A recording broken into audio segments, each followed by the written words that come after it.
أعوذ بالله من الشيطان الرجيم بسم الله الرحمن الرحيم واستغفروا ربكم ثم توبوا إليه إن ربي رحيم ودود قالوا يا شعيب ما نفقه كثيرا مما تقول وإنا لنراك فينا ضعيفا ولولا رهتك لرجمناك وما أنت علينا بعزيز.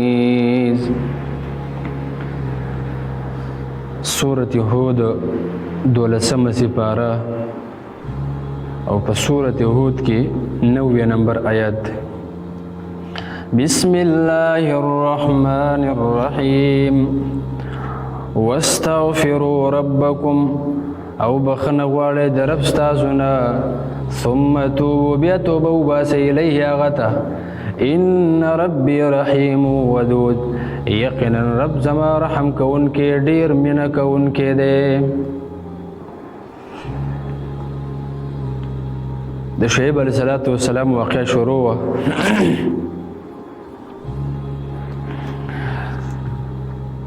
شعیب علیه السلام خپل قوم د الله سبحانه وتعالی د عذابونو ویرو. کله چې د دعوت ورکو نو قوم د شعیب علیه السلام مخالفت وکړو. نو شعیب علیه السلام د مخکینو امتونو د عذابونو ویرول. خپل قوم ته ویل چې الله سبحانه وتعالی د نوح علیه السلام په قوم عذاب راوستی و، د هود علیه السلام په قوم الله عذاب راوستی و، د صالح علیه السلام په قوم الله عذاب راوستی و. دغه رنګې د قوم لوط علیه السلام د زمانه او د هغې د وخت یا د هغې د کړن تاسو نه لرې نه دی، نږدې تېر شوی. د هغې نه عبرت واخلئ. مطلب دا زما مخالفت مه کوئ، یعنې دغه شان عذاب به تاسو ته هم در ورسېږي. واستغفروا ربکم، یعنې د خپل رب نه بخښنه وغواړئ، الله ته توبه وباسئ. ان ربي رحیم ودود، یقینا رب زما رحم کوونکی ډېر مینه کوونکی دی. الله سبحانه وتعالی په خپل بنده باندې رحم کوي، هغه ته معافي کوي چې څوک ورته توبه وباسي، د هغه نه بخښنه وغواړي. چې کله یو بنده رب العالمین ته توبه وباسي الله رب العالمین په دې ډېر خوشحالېږي.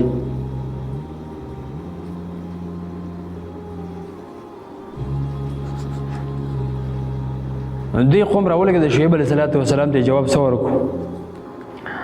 قالو ویل دوی یا شعیب ای شعیبه ما نفقه کثیرا نه پوهېږو مونږ مما تقولو په ډېرو د هغه خبرو تقولو چې ته یې وایې وانا لنراک یقینا مونږ خامخا وینو تا لره فینا په مونږ کې ضعیفا کمزوری ولولا رهتک لرجمناک کچرته نه وې قبیله ستا لرجمناک خامخا په کاڼو به ویشتلی وې مونږ.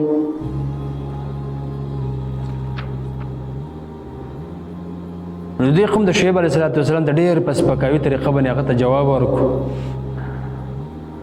وایي څه ویلې ای شعیب ستا په خبرو موږ نه پوهېږو، لکه ته څه خبرې کوې موږ ستا په دې خبرو نه پوهېږو.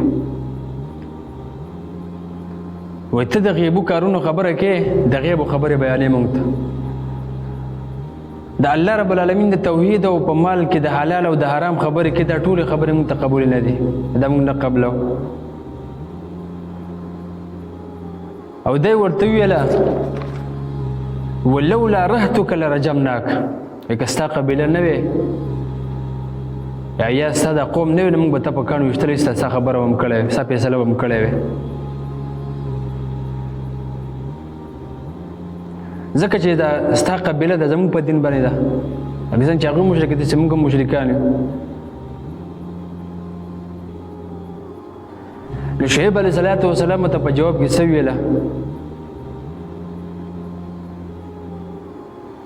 شعیب علیه السلام وته چې تاسو ته زما خاندان د رب العالمین زیات عزتمند دی. یا زما د قوم قبیلې لحاظ کوئ او تاسو د رب العالمین دین د هغه حکم د هغه وحي نه انکار کوئ.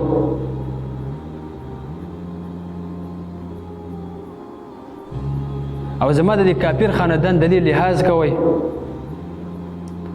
یعنی په دې سره په ما باندې تاسو احسان کوئ. نو هر کله چې شعیب علیه السلام د هغوی د طرف نه بیخي ناامیده شو، دا خلک خو ایمان نه راوړي، زما دا خبره نه ماني. نو خپل قوم ته ویل ای زما قومه، وایي تاسو په خپل کفر او سرکشۍ باندې روان شئ،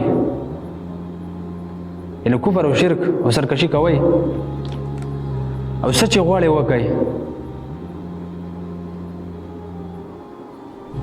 او زه په صبر او استقامت سره په خپل لار باندې روان یم. او تاسو ته به نږدې پته ولګي چې د الله سبحانه وتعالی رسواکین عذاب دا به څوک رانیسي. د الله سبحانه وتعالی د عذاب به په چا راځي، څوک دروغجن دی څوک رښتونه دی، دا بیا پته ولګي چې کله د رب العالمین عذاب راشي. اوس تاسو د خپل هلاکت انتظار کې کښېنئ او زه مې انتظار کوم. نو کله چې د الله سبحانه وتعالی حکم د عذاب راغی،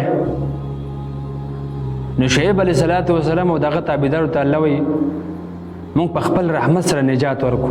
الله وایي شعیب علیه السلام د هغه چې کوم ملګري مؤمنان الله وایي موږ هغه ته نجات ورکو.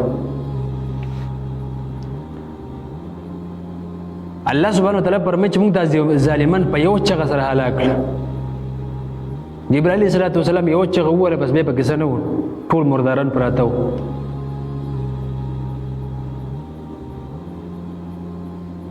په سورت اعراف او سورت عنکبوت کې راغلی دی چې سخته زلزله الله رب العالمین د شعیب علیه السلام په دې قوم راوسته، ټول هلاک شو. یعنې دا دوه قسم عذابونه پرې راغلی، د ملایکو چغه چې جبرائیل علیه السلام په یو چغه وویله او زلزله پرې راغله، الله سبحانه وتعالی هغې سره ټول قوم هلاک کړو سوا د مؤمنانو او د شعیب علیه السلام، هغو ته الله نجات ورکړو. او دا زلزله د جبرائیل علیه السلام د سخت اواز په وجه باندې راغله، او دا د شعیب علیه السلام په خپل قوم باندې راغلی وه.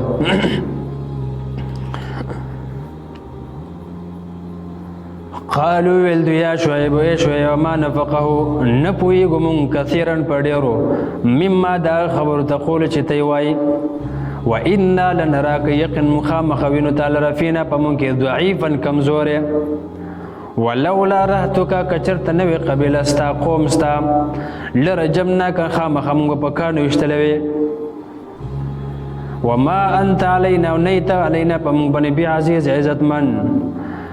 قال ویل د یا قوم یا قوم زما رهت آیا قبیله زما اعزو ډېره عزتمنه ده علیکم په تاسو باندې من الله د الله نه. زما دا قبیله زیات ډېره عزتمنه ده د رب العالمین نه، زما د قبیلې قوم قبیلې لحاظ کوئ، د رب العالمین لحاظ نه کوئ.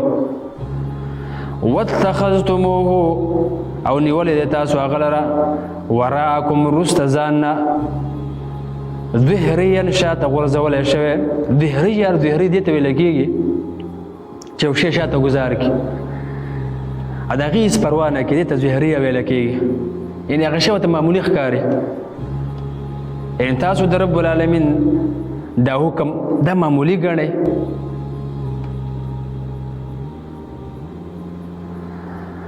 ان ربي یقین رب زما بما په هغه عمل تعملون چې تاسو کوئ محیط راګیرونکی دی.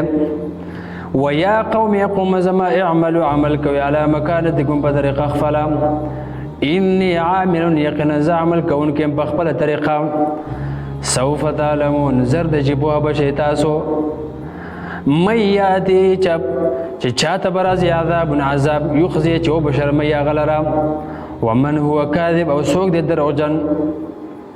بس د رب العالمین د عذاب انتظار کوئ چې د الله سبحانه وتعالی عذاب په چا راځي، یعنې څوک دروغجن دي او څوک رښتونی دي، نو پته به ولګي چې کله د الله عذاب راشي. ورتقبوا انتظار کوئ انی معکم یقین زه تاسو سره رقیب انتظار کوونکو نه یم، زه به انتظار کوم او تاسو انتظار کوئ.